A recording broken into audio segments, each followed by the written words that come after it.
જૂનાગઢ સહિત સૌરાષ્ટ્રભરમાં આગામી 8 દિવસ સુધી વાવણી લાયક વરસાદની શક્યતા નહીવત છે તેવું હવામાન વિભાગ જણાવે છે। સૌરાષ્ટ્રભરમાં ખેડૂતો વરસાદની રાહ જોઈને બેઠા છે, ત્યારે હાલ હવામાન વિભાગ દ્વારા ખેડૂતો માટે માઠા સમાચાર સામે આવ્યા છે।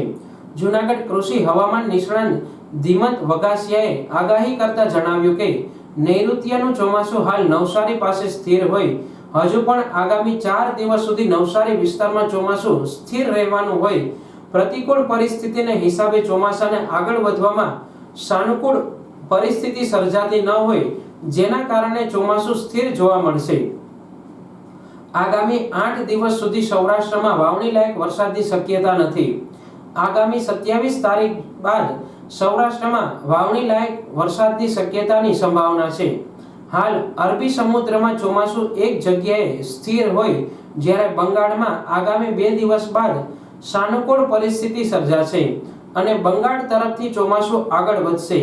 પવનની ગતિ 21 જૂન બાદ ગુજરાત તરફ આગળ વધતી જોવા મળશે, ત્યારે ચોમાસું 27 જૂન બાદ વિધિવત રીતે ગુજરાતમાં તેમજ સૌરાષ્ટ્રમાં આવવાની હાલની પરિસ્થિતિને લઈ શક્યતાઓ જોવા મળી રહી છે તેવું કૃષિ હવામાન વિભાગ નિષ્ણાત જણાવે છે। જેઓ ધીમંત વઘાસિયા કૃષિ હવામાન છે જૂનાગઢ કૃષિ નર્સરી જૂનાગઢથી। હાલ જે આપણે નૈઋત્યનું ચોમાસું જોઈએ છીએ કે નવસારી એટલે કે દક્ષિણ ગુજરાતમાં આવી અને તારીખ 10 જૂનથી એક જગ્યાએ સ્થિર થઈ ગયેલ છે, જે આગામી દિવસોમાં પણ 3 થી 4 દિવસ હજી એ સ્થિર સ્થિતિમાં જોવા મળશે, કારણ કે પ્રતિકૂળ પરિસ્થિતિના હિસાબે ચોમાસું આગળ વધવામાં સાનુકૂળ પરિસ્થિતિ સર્જાતી નથી, એના કારણે ચોમાસું સ્થિર જોવા મળશે। આગામી દિવસોમાં હવે જોઈએ તો હજી વાવણી લાયક વરસાદ માટે સૌરાષ્ટ્રમાં અઠવાડિયા સુધીની રાહ જોવી પડી શકશે। તારીખ 27 જૂન બાદ વાવણી લાયક વરસાદ સૌરાષ્ટ્રના મોટાભાગના વિસ્તારમાં થઈ શકે એવી સિસ્ટમ હાલની પરિસ્થિતિ મુજબ ઉપર આપણે શક્યતા દર્શાવી શકીએ છીએ।